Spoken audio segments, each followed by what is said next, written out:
എന്തൊക്കെ വന്നാലും കട അടച്ചിടില്ല എന്നൊരൊറ്റ നിർബന്ധമാണ് കേട്ടോ ഉപ്പച്ചിക്ക്. ഇതെന്താ പറ്റിയെന്നറിയില്ല. ഫേസ്ബുക്ക് ഇങ്ങനെ സ്ക്രോൾ ചെയ്തുകൊണ്ടിരിക്കുമ്പോഴാണ് അത്ര ഇങ്ങനെ ഒരു ആലപ്പുഴ ട്രിപ്പിനെ കുറിച്ച് മൂപ്പര് കാണുന്നതും ഉമ്മച്ചിയോട് ഇങ്ങനെ ഒന്ന് പോയാലോ എന്ന് ചോദിക്കുന്നത്. ഉമ്മച്ചി കേട്ട പാതി കേൾക്കാത്ത പാതി ബാഗും പാക്ക് ചെയ്തിട്ട് ചോദിച്ചു, സിൽക്ക എന്നാൽ പോയാലോ എന്ന്. കേരള ജലഗതാഗത വകുപ്പിൻ്റെ കീഴിൽ ഇതൊന്ന് പറഞ്ഞു പഠിപ്പിക്കും ഞാൻ കുറച്ച് പാടുപെട്ടിട്ട്. ഈ ജലഗതാഗത വകുപ്പ് എന്നുള്ളത് അതിൻ്റെ കീഴിൽ വരുന്ന ഭയങ്കര എക്കണോമിക്കലായിട്ടുള്ള ഒരു ആലപ്പുഴ ബോട്ട് ട്രിപ്പാണ് കേട്ടത്.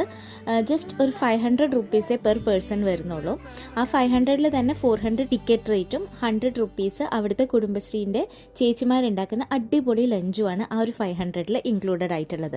രാവിലെ 11 മണിക്കാണ് ബോട്ട് സർവീസ് തുടങ്ങുക. വൈകുന്നേരം 4 മണി വരെ 5 മണിക്കൂറത്തെ ഈ ഒരു ബോട്ട് ട്രാവൽ ഓൾമോസ്റ്റ് 55 കിലോമീറ്റേഴ്സ് അവരിങ്ങനെ ചുറ്റും കറങ്ങി കാണിക്കും. കുറേ സ്ഥലങ്ങളിൽ നിർത്തിയിട്ടൊക്കെയാണ് പോകുന്നത്. അടിപൊളി ട്രിപ്പായിരുന്നു, ഭയങ്കര എക്കണോമിക്കലായിരുന്നു. രാവിലെ 4 മണിക്ക് ഗുരുവായൂർ KSRTCന്ന് നേരിട്ട് ആലപ്പുഴയ്ക്ക് അവർ ബസ് കയറി. എന്നിട്ട് 9 മണിക്ക് അവിടെ എത്തി. അതിനുശേഷം അവിടെ ഒന്ന് ചുമ്മാ ചുറ്റിക്കറങ്ങി ബ്രേക്ക്ഫാസ്റ്റ് ഒക്കെ കഴിച്ച് 11 മണിയാകുമ്പോഴേക്കിനും ബോട്ട് കയറാൻ എത്തി. അങ്ങനെയാണ് അവർ പറഞ്ഞത്. ഇങ്ങനെ ട്രിപ്പ് പോകാമെന്ന് ഇനീഷ്യേറ്റീവ് എടുത്ത് പറയുന്നതൊക്കെ ആദ്യമായിട്ടാണ്. അതുകൊണ്ട് തന്നെ ഉമ്മച്ചും ഭയങ്കര ത്രില്ലിലായിരുന്നു.